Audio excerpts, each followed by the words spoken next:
ये पटना का गांगे dolphin research centre है। 30 करोड़ की लागत से बने भवन और एक अंतरिम निदेशक के अलावा यहाँ ना तो लैब है और ना ही शोध के लिए सामग्री की सुविधा है, जिसके कारण उद्घाटन के 8 माह बाद भी कोई शोध कार्य नहीं हो रहा है। ये गांगे डॉल्फिन स्वच्छ और ताजे पानी में ही जीवित रह सकती है।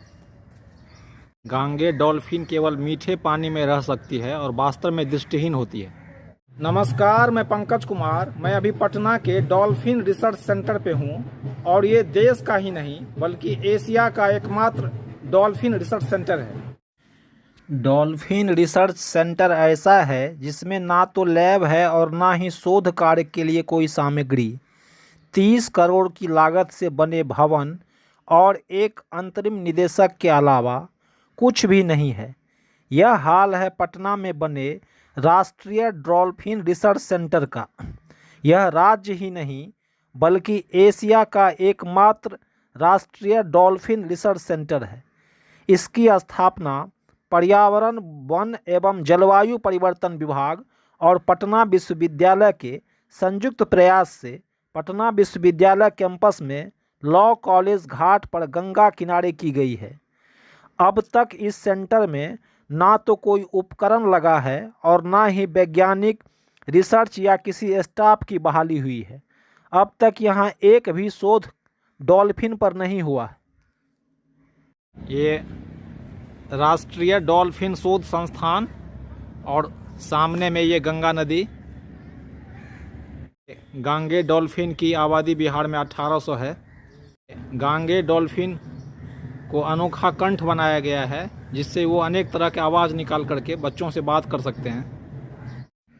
जहां डॉल्फिन रिसर्च सेंटर की स्थापना की गई है उसके आसपास गंगा में काफ़ी डॉल्फिन है। इसके अतिरिक्त कुछ सहायक नदियां घाघरा, गंडक, कोसी आदि में भी यह पाई जाती है। 2018 की गणना के अनुसार करीब 1800 डॉल्फिन गंगा और उसकी सहायक नदियों में देखी गई है। गंगा जहाँ जहाँ से गुजरती है कई जगहों पर डॉल्फिन पाई जाती है।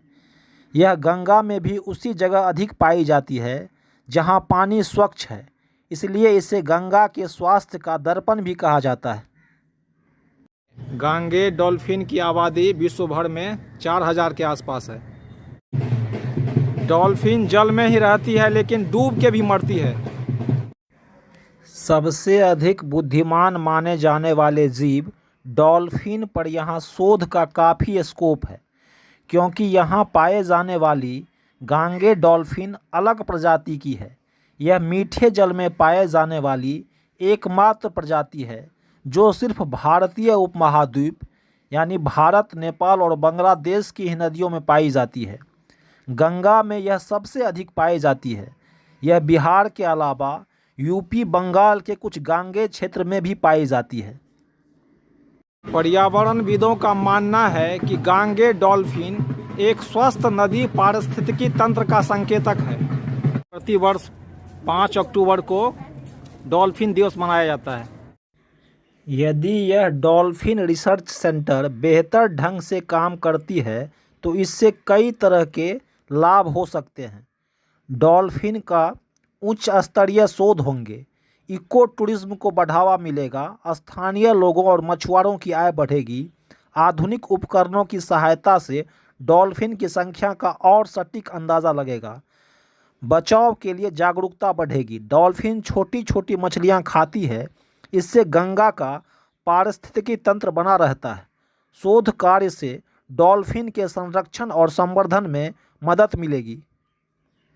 आप देख रहे हैं पंकज का संवाद पटना के डॉल्फिन रिसर्च सेंटर से। नमस्कार, मैं पंकज कुमार।